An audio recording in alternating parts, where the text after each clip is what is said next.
Good morning, students. So, here we are starting a very important series for all of you, that is finance for non-finance background students. And in that, the first basic lecture we are going to discuss, that is owned capital and borrowed capital.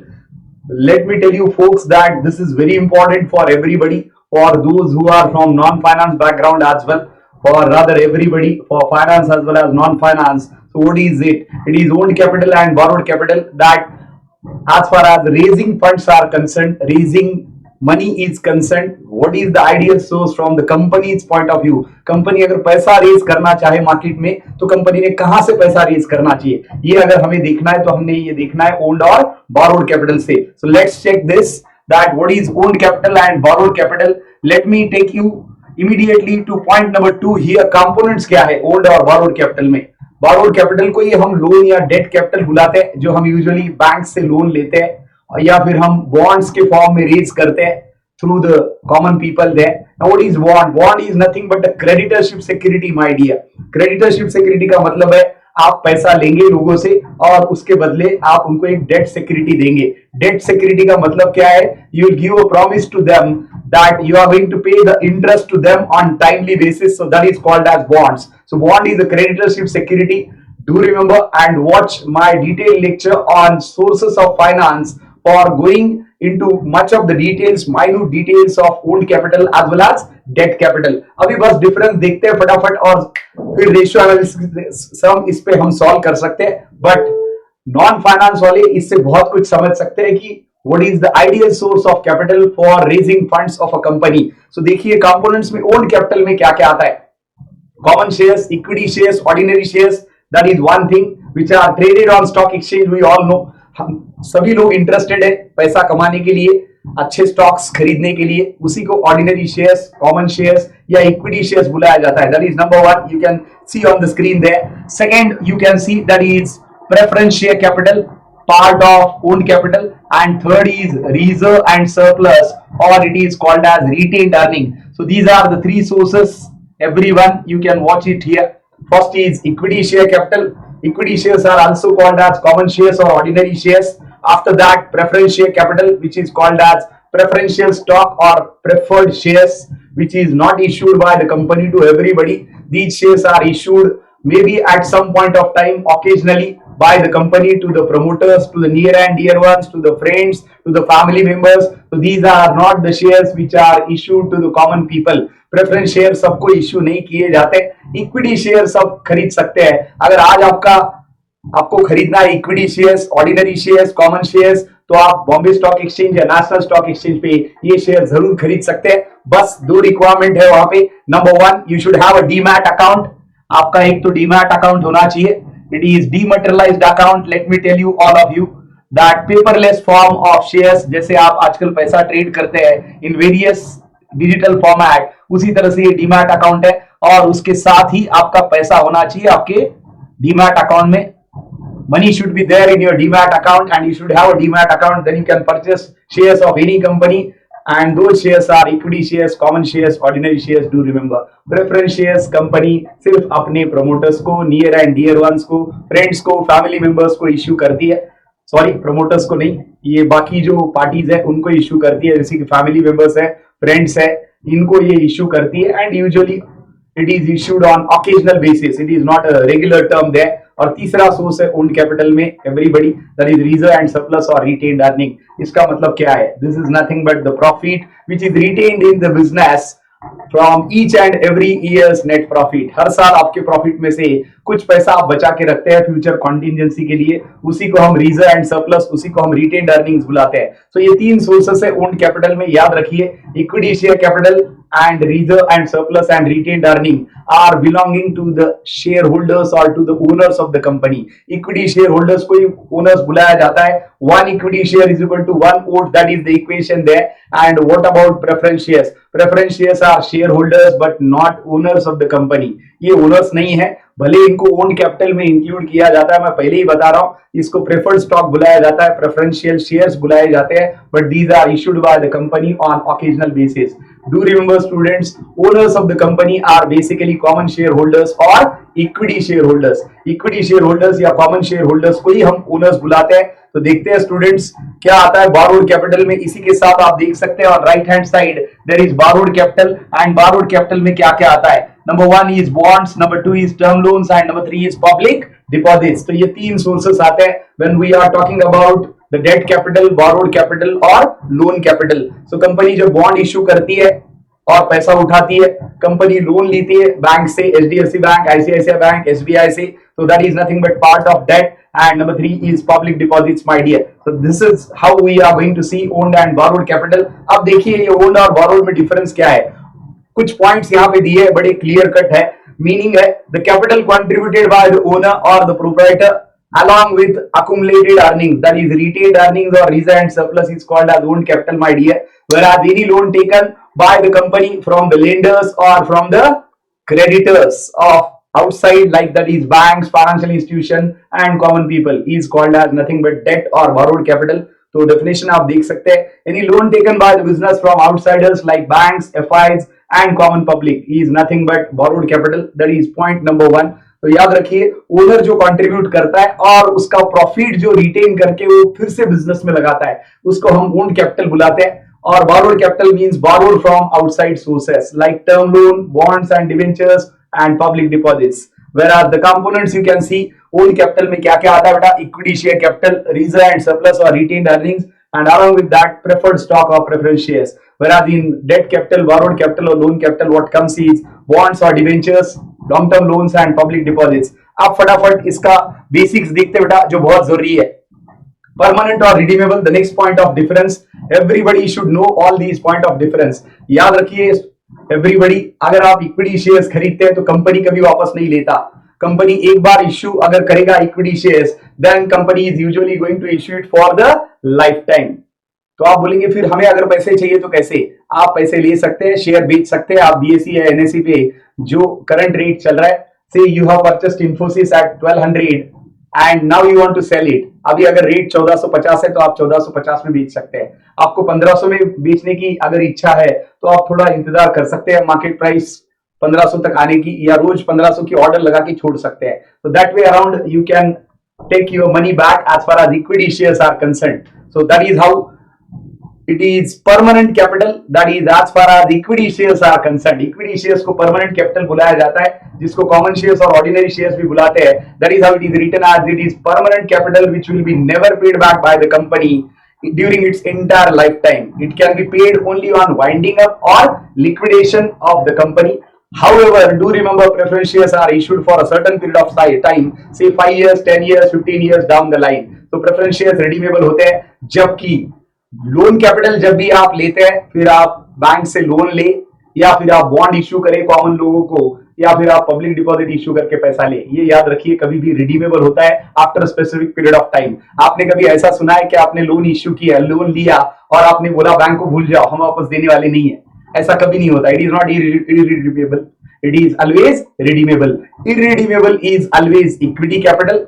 जब हम irredeemable की बात करते हैं तो सिर्फ और सिर्फ इक्विटी एक सोर्स है जहां पे कंपनी आपको पैसा वापस नहीं देगा.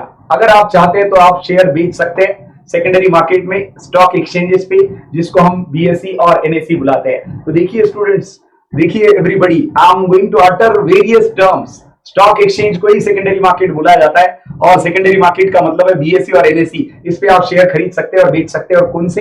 सिर्फ ऑर्डिनरी या कॉमन शेयर्स या equity shares. So this video is very important, watch it very carefully and it is a short video. Next, so the point is done. Permanent capital कौन सा है? Only equity share capital is permanent. Preference is redeemable. Entire debt capital in terms of bond or debenture, long term loan and public deposit is always redeemable after a specific period of time. Redeemable का मतलब है repayable after a certain period of time. Claim on income and claim on asset, a very important point. जब आप पैसा invest करते हैं कहां पे?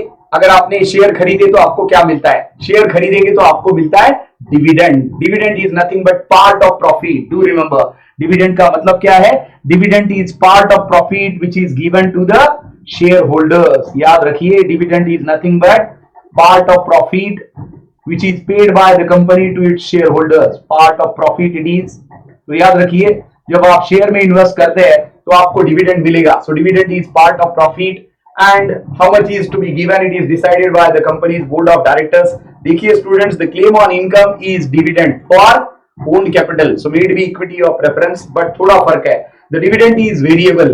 Equity shareholder का dividend decide करता है हर साल के profit पे. So more is the profit, more is the dividend, less is the profit, less is the dividend. That is how equity shares are also called as variable income security. जबकि preference shares को हम fixed income security बुलाते हैं क्योंकि preference shares पे जो dividend मिलता है वो फिक्स्ड होता है. एंड दैट इज हाउ, थोड़ा सा डिफरेंस यहाँ पे दिया है, देख सकते हैं. The claim on income is dividend, the dividend is variable on equity shares and it is fixed on preference shares. The claim of equity shares is last और रेसिडुअल क्लेम, मतलब रिस्क है. सबसे आखिरी डिविडेंड मिलता है owners को, equity share holders को company के प्रॉफिट से. तो ये एक रिस्क आप उठाते हैं. whereas dividend on preference shares is always paid before equity shares but after payment to the debt capital holders. यानी सीक्वेंस सीधा है, पहले पैसा दिया जाता है सब डेट कैपिटल होल्डर्स को, उनका इंटरेस्ट दिया जाता है, फिर डिविडेंड दिया जाता है प्रेफरेंस शेयर होल्डर्स को, और आखिरी में अगर प्रॉफिट बचा तो डिविडेंड दिया जाता है इक्विटी शेयर होल्डर्स को. इसलिए याद रखिए students, as far as investment risk is concerned from investors point of view, investment into common shares, ordinary shares or equity shares is risky. Why? Because dividend is the last thing which will be paid to the common shareholders and that too it may be paid or may be postponed. ऐसा point आने वाला है तो आगे देखते ही है. Claim on income का point अपन देख रहे हैं तो याद रखिए वेरिएबल इनकम सिक्योरिटी बुलाते हैं इक्विटी शेयर्स को, प्रेफरेंस शेयर्स को फिक्स्ड इनकम सिक्योरिटी बुलाते हैं, और एट द सेम टाइम ये भी याद रखिए कि पहले सबसे पे होता है इंटरेस्ट किसका, क्रेडिटर्स का, फिर वो लॉन्ग टर्म लोन हो या फिर बॉन्ड और डिवेंचर हो या पब्लिक डिपॉजिट हो, इसके बाद डिविडेंड दिया जाता है प्रेफरेंस शेयर होल्डर को और आखिरी में डिविडेंड दिया जाता है इक्विटी शेयर होल्डर को. ये जरूर याद रखिए बेटा, ये सीक्वेंस बड़ा मैटर करता है. तो claim on income is interest for borrowed capital holders, the point which you can see here, which is the first claim on the profits of the business, and that too it should be paid irrespective of the profit or loss of the business. इसको याद रखिए everybody. यानी interest देना company के लिए mandatory है, company को profit हुआ तो भी इंटरेस्ट देना है, कंपनी को लॉस हुआ तो भी इंटरेस्ट देना है. सो it is a mandatory payment done by the company because it is legally binding on the company to pay the interest on timely basis. Otherwise the company's assets can be liquidated by the creditors. Creditors का मतलब है banks, financial institutions या common people जिन्होंने आपको loan दिया है, यानी जिन्होंने आपको लोन कैपिटल प्रोवाइड किया है. आप अगर उनको इंटरेस्ट टाइम पे नहीं देंगे तो आपके असेट लिक्विडेट होने के बड़े ब्राइट चांसेस होते हैं. They have the power to liquidate your assets. Next point students, claim on assets. The claim on assets is residual of equity shareholder and second last of preference shareholders. अगर company बंद होती है तो पहले पैसा किसका वापस मिलेगा, सेम सीक्वेंस रहेगा. सबसे पहले पैसा वापस मिलेगा सारे क्रेडिटर्स का, उसमें सिक्योर्ड पहले, अनसिक्योर्ड बाद में, उसके बाद प्रेफरेंस शेयर्स एंड आखिरी में इक्विटी शेयर होल्डर्स. इसका मतलब इक्विटी शेयर में इन्वेस्ट करना बड़ा रिस्की है, लेकिन आप तो जरूर ये सुनते होंगे कि इक्विटी शेयर में इन्वेस्टमेंट करना ही सबसे ज्यादा प्रॉफिटेबल है. ऐसा क्यों है ये लेक्चर के अंत में आपको बताऊंगा. तो देखिए अभी के लिए तो claim on income and claim on asset of equity और कॉमन और ordinary share holders is the last one. जबकि सबसे पहला क्लेम आता है क्रेडिटर्स का, दैट इज बॉन्ड और डिवेंचर होल्डर का या फिर बैंक का जिन्होंने लोन दिया या फिर पब्लिक डिपॉजिट्स का. आगे चलते हैं और देखते हैं next point of difference. So claim on income, claim on assets लगभग सिमिलर है क्योंकि क्लेम ऑन इनकम या क्लेम ऑन असेट सबसे पहले किसका, क्रेडिटर्स का, उसमें भी पहले सिक्योर्ड वाला फिर अनसिक्योर्ड वाला. आप बोल रहे होंगे सिक्योर्ड अनसिक्योर्ड क्या बोल रहे हैं आप. सिक्योर्ड का मतलब है जिसके अगेंस्ट आपने असेट मॉर्गेज रखे हैं तो सिक्योर्ड हुआ. यहां तो छूटने का कोई चांस ही नहीं है. आप नहीं देंगे, बैंक असेट उठा के लेके जाएगी, बेचेगी, अपना पैसा लेगी, कुछ एक्स्ट्रा बचा तो आपको देगी, नहीं बचा तो सारा खुद ही लेके जाएगी. बड़ा सिंपल है. तो that is how secured.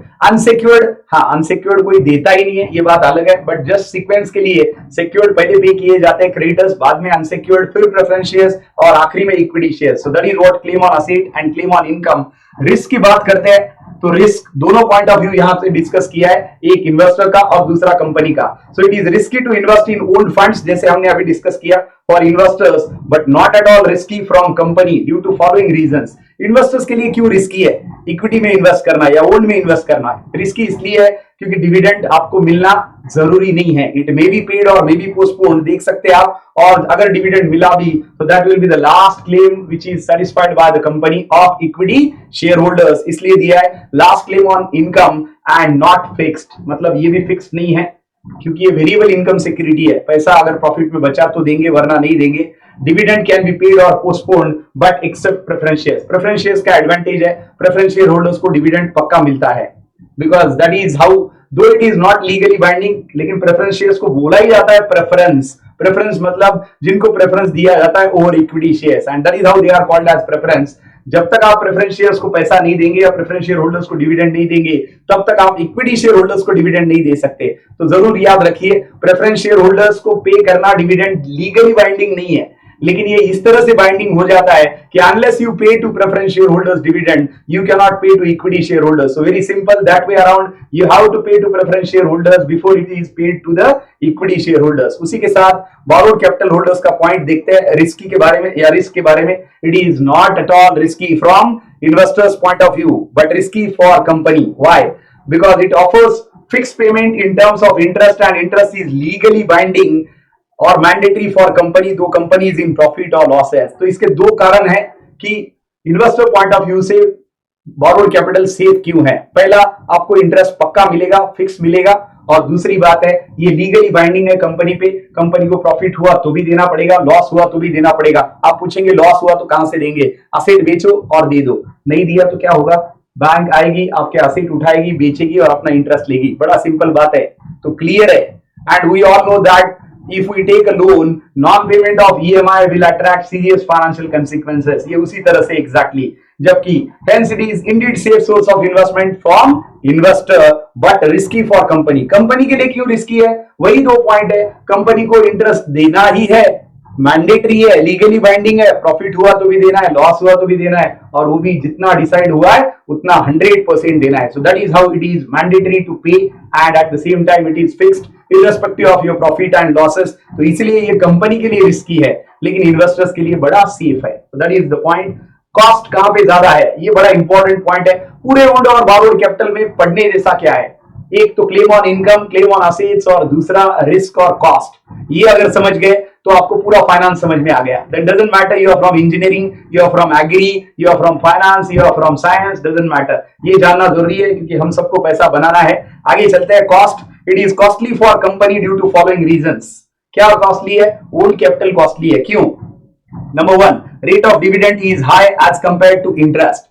Dividend का जो रेट होता है वो कंपैरेटिवली टू इंटरेस्ट ज्यादा होता है, लेकिन इसमें कोई मतलब नहीं है। मैं एक फैक्चुअल चीज आपको बताता हूं, dividend is always paid on face value और par value of the shares. याद रखिए, बड़ा इंपॉर्टेंट पॉइंट है। Dividend is always paid on face value और पार वैल्यू और nominal value of the shares. ये बड़ी इंपॉर्टेंट चीज है। और आपको पता है फेस वैल्यू कितनी होती है शेयर्स की? शेयर्स की फेस वैल्यू होती है ₹1, ₹2, ₹10। हद हो गई, ये फेस वैल्यू है, इस पे डिविडेंड दिया जाता है। आपको अगर लगता है कि आपने आज शेयर खरीद लिया, लेट्स से एमआरएफ का शेयर खरीदा और एमआरएफ चल रहा है सपोज 90,000 के पार या 1 लाख के पार, तो आपको डिविडेंड एमआरएफ के 1 लाख के प्राइस पे नहीं मिलेगा क्योंकि शेयर की प्राइस तो मार्केट प्राइस है वो, जबकि उसकी फेस वैल्यू कितनी है? मान लो फेस वैल्यू एमआरएफ की ₹1 है। ₹1 अगर फेस वैल्यू है तो कंपनी बोलेगा we are going to give you 1000% dividend. 1000% भी दिया तो भी फेस वैल्यू का देते हैं, because dividend is always paid on face value. याद रखिए, तो ये जानना बहुत जरूरी है। तो ये फेस वैल्यू पे करेंगे तो आपको कुछ भी नहीं मिलेगा, लगभग ना के बराबर है। अब ₹1 फेस वैल्यू है, इसका 1000% भी दे मतलब ₹10 मिलेगा आपको। ₹10 मिलेगा, जबकि 1 लाख रुपए का एक शेयर आपने खरीदा है मार्केट प्राइस में। तो याद रखिए ये प्रॉब्लम है यहाँ पे। So dividend is always paid on face value, par value, nominal value of the equity share and that is how the dividend amount is very small. लेकिन रेट जो है वो रेट ज्यादा है यहाँ पे, इसलिए रीजन दिया है why it is costly for the company, because rate of dividend is high as compare to interest rate. Interest rate कितने होते हैं हम सबको पता है, varying in between 8 to 15% max to max, 8 से 15 के बीच में अगर हम बात कर रहे हैं कंपनी के लोन की, कॉर्पोरेट लोन की, तब, वरना तो इतना भी ज्यादा नहीं होता। Dividend payment is non tax deductible. उसी के साथ आप जो डिविडेंड पे करते हैं वो प्रॉफिट आफ्टर टैक्स से पे करते हैं, मतलब इस पे आपका कोई टैक्स बचता नहीं, उल्टा it attracts separate tax on payment of dividend, that is dividend distribution tax. यानी कंपनी को डबल लायबिलिटी है, एक डिविडेंड आपको देना है, इससे कोई टैक्स नहीं बचेगा बिकॉज डिविडेंड से आपका ये नॉन टैक्स डिडक्टिबल एक्सपेंडिचर है। नॉन टैक्स डिडक्टिबल का मतलब क्या है कि डिविडेंड पे करने की वजह से आपका कोई टैक्स बचता नहीं है, क्योंकि डिविडेंड टैक्स पे करने के बाद के प्रॉफिट पे दिया जाता है। बस सिंपली एक चीज आपको बता देता हूं मैं, यहाँ पे कुछ इक्वेशन है, ये देखिए EBIT earning before interest and tax minus interest, तो आपका आएगा EBT that is earning before tax, minus इसमें से टैक्स करेंगे तो आपका आएगा ईबीटी, सॉरी टैक्स माइनस करेंगे तो ईएटी अर्निंग आफ्टर टैक्स, और प्रॉफिट आफ्टर टैक्स आएगा आपका, इसी को नेट प्रॉफिट बुलाते हैं फाइनेंस की लैंग्वेज में, जिससे आपको डिविडेंड दिया जाता है माइनस डिविडेंड। ये देखिए अब आएगा आपका, ये देंगे डिविडेंड सबसे पहले किसका देंगे, प्रेफरेंस शेयर होल्डर्स का, so preference dividend, so now it is earning available for equity share holders. अब इसमें से आप देंगे इक्विटी डिविडेंड। मैं क्या बताना चाहता हूं इससे आपको, ये देखिए ये जो इंटरेस्ट आपने पे किया उसके बाद आपने टैक्स पे किया है, मतलब जितना इंटरेस्ट ज्यादा उतना टैक्स आपका कम होगा, बड़ी सीधी बात है। The more is the interest less will be the taxes, but dividend का इस पे कोई फर्क पड़ रहा है क्या, डिविडेंड का कोई फर्क नहीं पड़ रहा, क्यों, क्योंकि डिविडेंड तो वैसे भी टैक्स देने के बाद के प्रॉफिट पे आप पे कर रहे हैं। कॉर्पोरेट टैक्स जो आपने दिया 30% से 25% से जो भी एग्जिस्टिंग रेट है, वो कॉर्पोरेट टैक्स पे करने के बाद जो प्रॉफिट आपके पास आया उस पे आपने डिविडेंड दिया, भले वो प्रेफरेंस हो या इक्विटी हो, इसलिए बोला जाता है dividend is a non tax deductible expenditure. इसलिए आपका टैक्स तो नहीं बचेगा डिविडेंड पे करने की वजह से, उल्टा डिविडेंड पेमेंट पे लगभग 18% या 22% का डिविडेंड डिस्ट्रीब्यूशन टैक्स कंपनी को अलग से देना पड़ता है। इसीलिए this is costly source for the company. Reason number 1, rate of dividend is high. Reason number 2, dividend is non-tax deductible.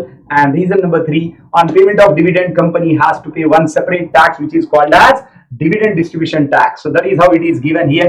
बात आती है इंटरेस्ट की कॉस्ट के हिसाब से, तो कंपनी का पॉइंट ऑफ व्यू क्या बोलता है, इट इज चीप और cost effective source of financing. जब हम बात करते हैं इंटरेस्ट की या बारोड कैपिटल की, तो ये कॉस्ट इफेक्टिव या चीप सोर्स ऑफ फाइनेंसिंग है। इसका रीजन यही पे है, फिर से ये जो इंटरेस्ट आपने अभी माइनस किया, तो इंटरेस्ट जितना ज्यादा होगा टैक्स उतना कम होगा, क्यों, क्योंकि इंटरेस्ट पहले माइनस होता है और टैक्स उसके बाद माइनस हो रहा है। सो इंटरेस्ट जितना ज्यादा होगा उतना टैक्स कम बैठेगा, सीधी बात है। That is how it is seen and written. It is cheap और cost effective source of financing due to following reasons. Number 1, interest rate is fixed. Interest rate fix होना एडवांटेजेस भी है और डिसएडवांटेजेस है। एडवांटेजेस इसलिए कि profit ज्यादा हुआ तो भी उतना ही देना है, डिसएडवांटेजेस इसलिए कंपनी के लिए कि अगर लॉस हुआ तो भी उतना ही देना है, बचेगा नहीं, क्योंकि it is legally binding on a company. Second, interest is tax deductible expenditure and it offers tax shield to the company. ये टैक्स की ढाल ऑफर करता है।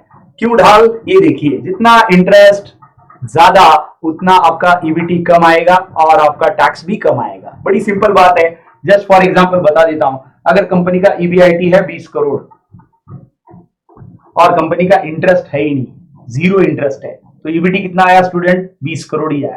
टैक्स मान लो 30% है, तो अभी 30% 20 करोड़ का आया 6 करोड़, तो 20 करोड़ पे आपका 6 करोड़ टैक्स जा रहा है। यही पे मान लो अगर आपका 6 करोड़ का इंटरेस्ट है, तो 20 करोड़ आपका ईबीआईटी, इंटरेस्ट 6 करोड़, अब आएगा आपका ईबीटी 14 करोड़। अब आपको टैक्स देना पड़ेगा 30% ऑन 14 करोड़, तो it is 14 3s are 14 2s are 28 and 14 3s are 42। यहां पे आपको टैक्स बैठेगा, लेकिन कितना बैठेगा, अभी 14 करोड़ का बैठ रहा है आपको, that tax will come 4.2 CR। जो आप पहले 6 करोड़ भरा करते थे, अभी 6 करोड़ के बजाय कितना भर रहे students, now you are paying 4.2 crore। Is it saving your tax? Yes. So more is the interest, less will be the taxes. That is how interest is going to offer you tax shield. ये tax की ढाल आपको देता है, इसलिए company की cost कम हो जाती है। इसलिए याद रखिए, interest, borrowed capital holders, loan capital और डेट कैपिटल, ये रिस्की जरूर है लेकिन चीप है या कॉस्ट इफेक्टिव है, क्योंकि जितना इंटरेस्ट ज्यादा देंगे उतना टैक्स आपको कम बैठेगा, जो आप देख सकते हैं स्क्रीन पे। इट इज चीप और cost effective source of financing for the company due to following reason. Interest rate is fixed and interest offers tax shield or it is a tax deductible expenditure, and that is how this is there। कि इसमें risk ज्यादा है लेकिन cost है ही नहीं। लगभग आप बोल सकते हैं कि कॉस्ट कम है, कॉस्ट इफेक्टिव सोर्स है ही नहीं, ऐसा नहीं बोल सकते, कॉस्ट तो है लेकिन कम है, that we can say. And do remember from investors point of view it is very safe mode of investment, that is investing into bonds और debenture. But companies point of view, company अगर borrowed या debt capital उठा रही है तो company के लिए costly नहीं है, चीप है, लेकिन रिस्की है।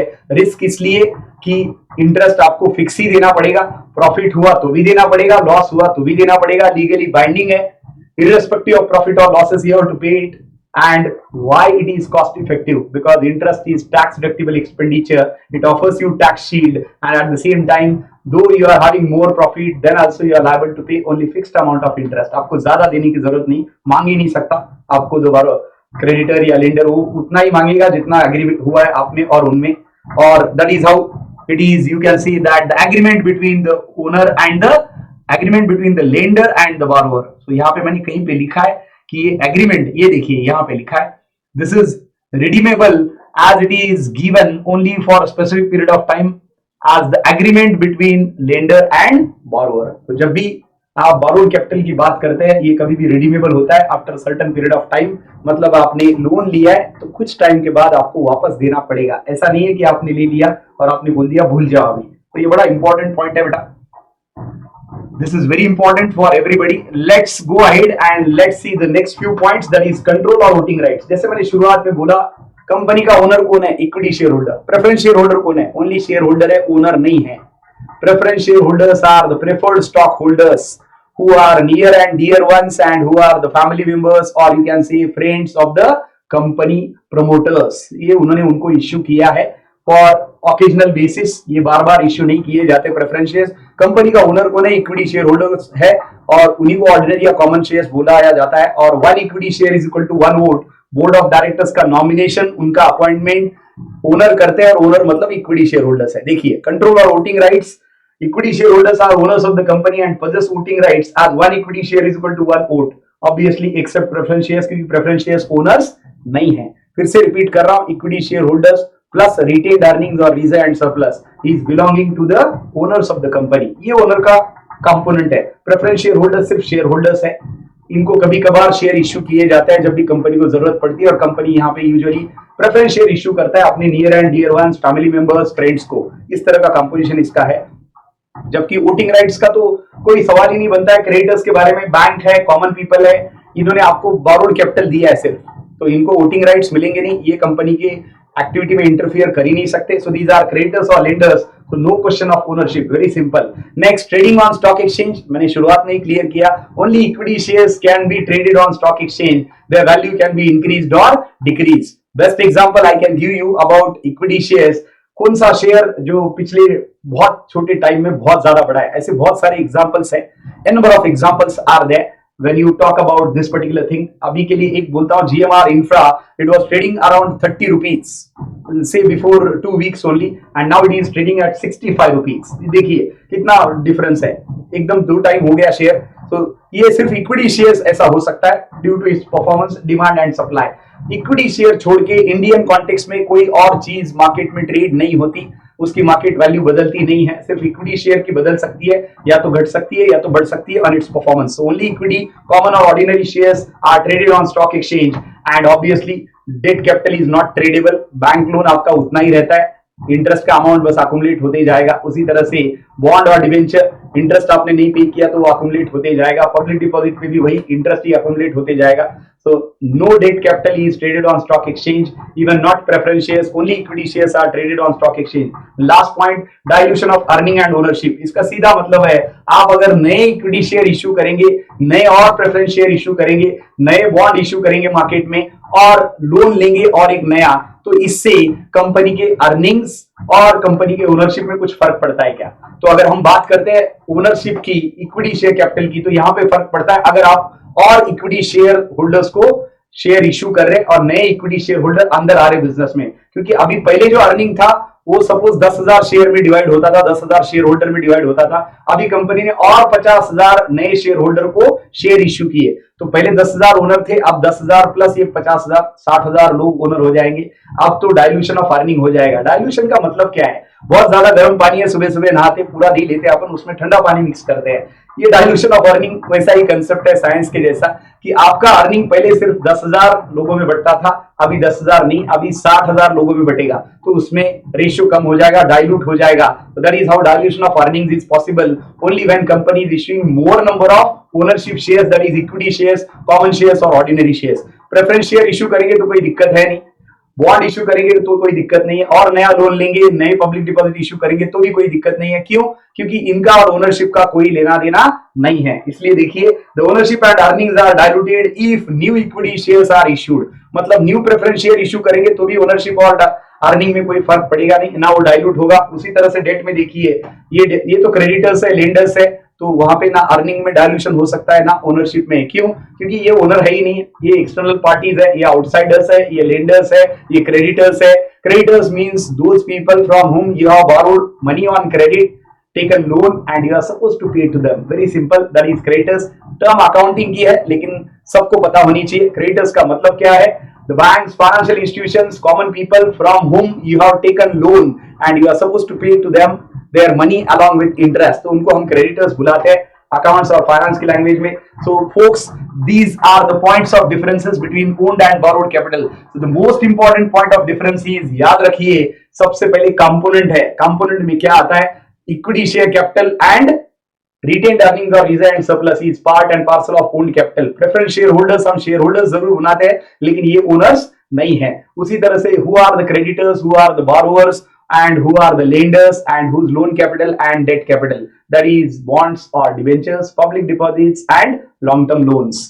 Permanent या redeemable equity share capital is permanent capital, क्योंकि अगर आपको आपका पैसा वापस चाहिए तो आप मार्केट में, सेकेंडरी मार्केट में, स्टॉक एक्सचेंजेस पे इसको बेच सकते हैं। कंपनी आपको पैसा वापस नहीं देगा शेयर वापस लेके। That is how it is. Permanent capital is only equity share capital. बाकी आप प्रेफरेंस शेयर्स की बात करो, बॉन्ड्स या डिवेंचर्स की बात करो, या फिर आप लॉन्ग टर्म लोन की या पब्लिक डिपॉजिट की बात करो, these are always issued for a specific period of time down the line, 5 years, 10 years, 15 years down the line. So that is how these are always redeemable. Only equity shares are irredeemable from the point of view. Next we have seen claim on income, claim on assets. Claim on income मैंने आपको तभी बोल दिया कि आपको सबसे पहला claim किसको सेटल करना है एज अ कंपनी। सबसे पहले आपको इंटरेस्ट देना है लेंडर्स को, क्रेडिटर्स को, उसके बाद पैसा बचेगा, प्रॉफिट बचेगा तो आप डिविडेंड देंगे प्रेफरेंस शेयर होल्डर्स को, और आखिरी में आप पैसा देंगे इक्विटी शेयर होल्डर्स को in terms of dividend. So the claim on income for equity share holders is residual और last claim. At the same time claim on asset, अगर कंपनी बंद होती है किसी कारण से, पैसा वापस देने की नौबत आती है अगर इन्वेस्टर्स को, तो सबसे पहले पैसा वापस दिया जाता है फिर से क्रेडिटर्स का, बाकी फिर बाद में बचा तो प्रेफरेंस शेयर का, और आखिरी में बचा तो इक्विटी शेयर्स का। उसी के साथ हमने पॉइंट देखा रिस्क और कॉस्ट का। तो रिस्क कहां पे ज्यादा है, तो हमने यहाँ पे दोनों पॉइंट ऑफ व्यू दिए, एक इन्वेस्टर का और दूसरा ओनर का, दैट इज कंपनी के ओनर का। इन्वेस्टर पॉइंट ऑफ व्यू से सबसे रिस्की है इन्वेस्टमेंट करना किसमें? इक्विटी शेयर्स में। क्यों? क्योंकि एक तो डिविडेंड आखिरी में मिलता है इक्विटी शेयर्स पे, बिकॉज रेसिडुअल क्लेम है, लास्ट क्लेम है, और दूसरा डिविडेंड रेट फिक्स नहीं है, वेरिएबल इनकम सिक्योरिटी है, और तीसरा डिविडेंड मिला तो भी ठीक, नहीं मिला तो भी ठीक, because that is there is no provision in law that equity dividend must be paid. मैं आपको बोल रहा था, आप इक्विटी डिविडेंड आपको मिले ना मिले, यानी कितनी बड़ी रिस्क उठा रहे हो आप, फिर भी लोग ज्यादा से ज्यादा पैसा आज इक्विटी में क्यों इन्वेस्ट करते हैं? तो लोग इन्वेस्टमेंट डिविडेंड के लिए करते ही नहीं है स्टूडेंट्स, एवरीबडी। क्यों? क्योंकि डिविडेंड एक तो बड़ा इग्नोरेंट अमाउंट होता है, फेस वैल्यू पे जैसे दिया जाता है, मैंने आपको बोला। और दूसरा रीजन क्यों लोग पैसा फिर इन्वेस्ट करते हैं इक्विटी में? They invest due to capital gain or capital appreciation. जैसे मैंने अभी आपको बोला 30 का शेयर 65 का हो गया पिछले 10-15 दिनों में, तो ऐसा रिटर्न कौन देगा? अगर आपने 30 लाख लगाए तो सीधी बात है उसके 65 लाख लगा हो जाएंगे। वाइस वर्सा ट्रू है, इतना आसान नहीं है। 30 का 15 हुआ तो बड़ा बुरा लगता है, तो यहाँ पे स्टडी होनी चाहिए, पढ़ाई होनी चाहिए, it's not that much easy. तो 30 लाख का 65 लाख हुआ, लोग इसी इंटेंशन से पैसा लगाते हैं। People never buy shares for dividend. Yes, there are long term share holders you can say, और लॉन्ग टर्म इन्वेस्टर जो चाहते हैं कि डिविडेंड मिले, भले वो छोटी अमाउंट हो, लेकिन अगर आपने बड़ा पैसा लगाया, ज्यादा पैसा अगर लगाया आपने, 1 करोड़ लगाया, 2 करोड़ लगाया, तो डिविडेंड भी बहुत ज्यादा आता है उस पर, क्योंकि दो it is declared on face value but the rate of dividend is high and amount will also be considerable. ज्यादा नहीं होगी तो कंसिडरेबल होगी। तो मैं आपको ये बता रहा था कि लोग इन्वेस्ट क्यों करते हैं इक्विटी शेयर्स में? They invest because of capital gain or capital appreciation. और रीजन नंबर 2, बोनस शेयर्स मिलते हैं कभी कभार। अगर कंपनी को प्रॉफिट एक्सपेक्टेशन से ज्यादा हुआ तो कंपनी तो डिविडेंड देती है, बोनस शेयर इश्यू करती है। बोनस शेयर्स क्या होते हैं? ये ऐसे शेयर होते हैं जिसके लिए आपको पैसा देने की जरूरत कंपनी को नहीं है, तो आपको सिर्फ डिविडेंड मिलेगा और साथ में बोनस शेयर भी मिलेगी, और बोनस शेयर के लिए आपको 1 रुपया भी देना नहीं पड़ेगा। तो ये 2 रीजन है why investors prefer equity shares over any other mode of investment. एक तो कैपिटल गेन या कैपिटल अप्रिसिएशन, और दूसरा बोनस शेयर्स। तीसरा डिविडेंड तो मिलता ही है, भले कम हो लेकिन मिलता है, तो इसके लिए लोग इन्वेस्ट करते हैं इक्विटी में, याद रखिए। और जब रिस्क की बात करते हैं तो रिस्क कौन सा है? Obviously for common investors, investing into equity shares is risky, whereas investing into borrowed capital is very safe, क्योंकि वहां पे तो इंटरेस्ट मिलना ही मिलना है, वो भी फिक्स्ड मिलना है, प्रॉफिट हुआ तो भी मिलना है, लॉस हुआ तो भी मिलना है। इसलिए borrowed कैपिटल बॉन्ड खरीदना ज्यादा अच्छा है। जैसे कि आप एफडी करते हैं बैंक में, इंटरेस्ट तो पक्का मिलता है, बॉन्ड उसी तरह से है, बॉन्ड को उसी तरह से समझिए। आपने अगर एफडी किया बैंक में तो इंटरेस्ट मिलता ही है, भले जितना हो उतना, 6% हो, 7% हो, 8% हो, जो भी हो। लेकिन डिविडेंड के बारे में या इक्विटी शेयर्स के बारे में ऐसा कोई गारंटी नहीं है, जबकि borrowed कैपिटल होल्डर्स के बारे में ये गारंटी जरूर है। तो that is how investors point of view से देखा जाए तो investment into debt capital is safe, whereas investment into equity is risky. But बात तो वही है, रिस्क है तो ही इश्क है, एंड रिस्क है तो ज्यादा रिटर्न मिलेंगे। So that way around it is given, that is last claim on income. That is how risky is there for common shareholders, and it is not fixed. At the same time, dividend can be paid or postponed by company except preference shareholders.